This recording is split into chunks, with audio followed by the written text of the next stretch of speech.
মুসলিমদেরকে প্রশ্ন করছিলাম তোদের আল্লাহ পুরুষ না মহিলা। আমার প্রশ্নের উত্তর দিছে কমেন্টে কইছে যে তাদের আল্লাহর কোনো আকার নাই, মানে তাদের আল্লাহর কোনো অস্তিত্ব নাই। কেন তোদের আল্লাহর অস্তিত্ব নাই?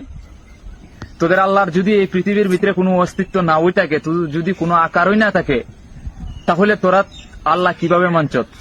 তাহলে তোরা কিভাবে বুঝছস যে তোদের আল্লাহ একজন মুসলিম ধর্মের লোক আছিল? কিভাবে বুঝছস?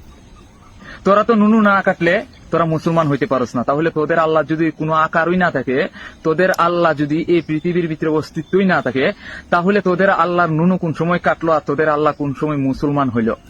তুই কিভাবে বুঝলি যে তোদের আল্লাহ তোদের মুসলিম ধর্মের? এই নাস্তিকর বাচ্চা গিয়ে কিতা কর শুনছেন?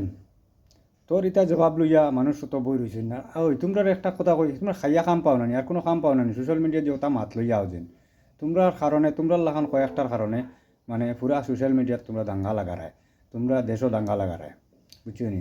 তোমরা ইটা জবাব যদি তোমরা চাও, যদি ইটা জবাবর দরকার বুঝবাও, তে তোমরা মৌলানা হলরে গিয়া জিকাও যাও, আর নাইলে তোমরা মন্দিরও গিয়া তোমরা পণ্ডিতরে গিয়া জিকাও, তো ইটার জবাব তোমরা পাইলিবা। এটা কোন কারণে সোশ্যাল মিডিয়াত এটা মাতো পৌঁছায়?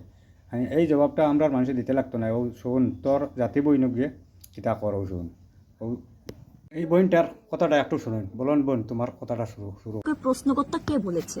আর দ্বিতীয় কথা হচ্ছে, তুই কি মুসলিম ভাই বোনদের পোষা কুকুর? তোকে কি মাইনে দিয়ে পুষিয়ে রেখেছে এইসব বালের মতো প্রশ্ন করার জন্য?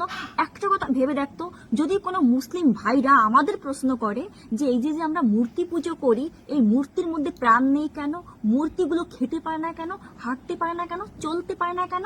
আর যখন আমরা খেতে দিই মিষ্টি নকুলদানা দিয়ে, তারা খেতে কেন পারে না? আর খেতে পারলে পায়খানা কেন করতে পারে না?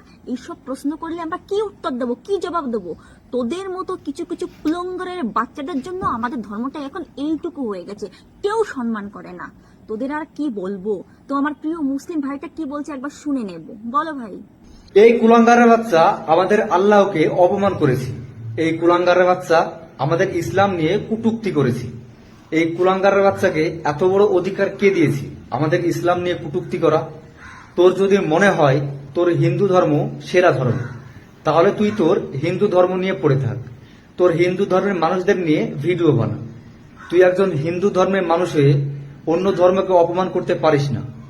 তোকে এত বড় ক্ষমতা কে দিয়েছি? তুই আমাদের আল্লাহকে অপমান করিস, তুই আমাদের ইসলাম ধর্মের মানুষদের অপমান করিস, তোর একটা কঠিন শাস্তি হবে। আমি বড় বড় মৌলানা আলেমদের দৃষ্টি আকর্ষণ করি, এই কুত্তার বাচ্চার প্রশ্নের সঠিক উত্তর দিয়ে এর একটা কঠিন শাস্তির ব্যবস্থা করতে হবে। এই কুত্তার বাচ্চা যেখানেই থাকুক না কেন, একে খুঁজে বার করতে হবে। এর কঠিন একটা বিচারের প্রয়োজন।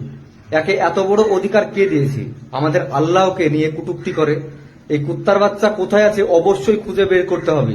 ভিডিওটা প্রত্যেকে শেয়ার করে দিবেন। দিয়েছে তো মুসলিম ভাইটা তোর থোতা মুখ বোতা করে, কেমন লাগে? বেশ করেছে, ঠিক করেছে। বাল ছাল যত, হাট।